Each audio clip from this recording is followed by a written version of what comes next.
ये देखिए मेरे पास क्वेश्चन दी हुई है सरफेस एरियाज एंड वॉल्यूम की 150 spherical marbles each of diameter 1.4 centimeter are dropped in a cylindrical vessel of diameter 7 centimeter containing some water which are completely immersed in water.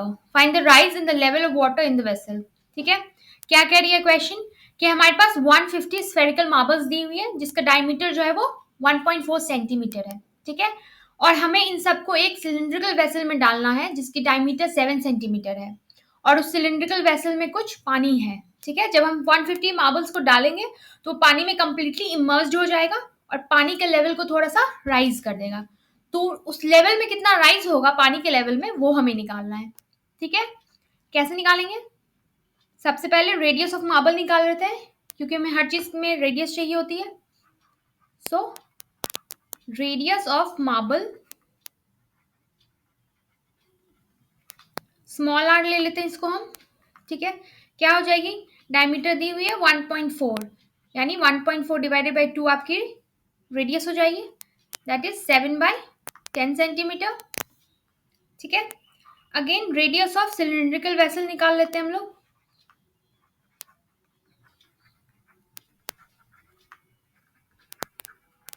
ठीक है, इसको हम कैपिटल आर ले लेते हैं. This will be equal to diameter है 7 तो 7 divided by 2 that is 3.5 centimetre. ठीक है, अब हमारे पास आ जाती है फॉर्मूला. फॉर्मूला क्या हो जाएगी? Number of spherical marbles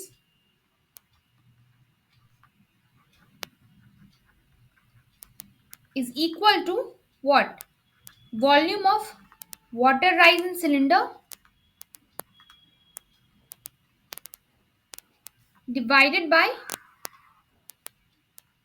volume of one marble. और मार्बल की शेप क्या है? स्फेयर. ठीक है, स्फेयर. तो आपकी जो नंबर ऑफ स्फेरिकल मार्बल है that will be equal to volume of water in cylinder. ठीक है, वाटर राइज इन सिलेंडर कितनी राइज होगी उसके वॉल्यूम के बराबर divided by volume of one marble. ठीक है, तो हमारे पास already number of spherical marbles दी हुई है 150. ठीक है, volume of water rise in cylinder क्या हो जाएगा? पाई आर स्क्वायर एच. तो पाई इंटू आर क्या हो जाएगी आपकी? 7/2 इंटू 7/2 इंटू एच. एच तो हमें निकालना है. ठीक है, height of water rise and volume of one marble. Sphere है मार्बल तो क्या हो जाएगी इसकी वॉल्यूम? 4/3 pi are cube. ठीक है, तो हम लिखेंगे 4/3 पाई एंड आर क्या है इस केस में? Small R that is 7/10. ठीक है,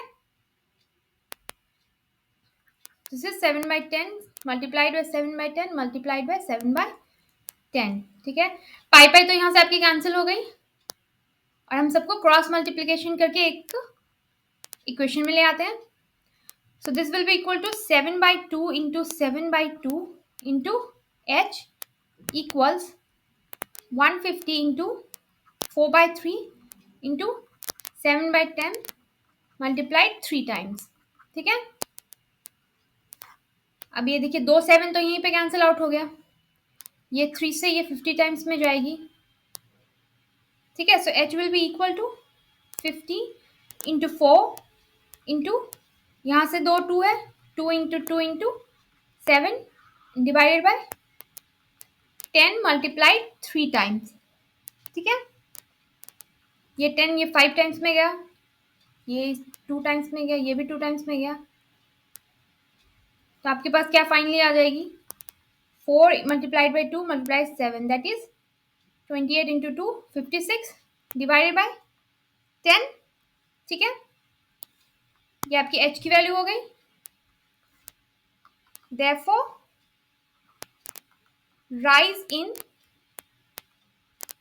water level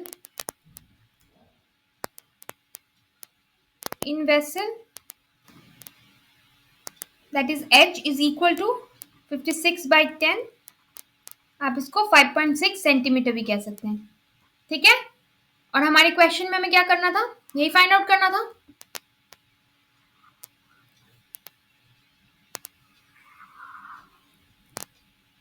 तो इस तरह से सरफेस एरियाज एंड वॉल्यूम के इस क्वेश्चन को हम लोग सॉल्व करेंगे.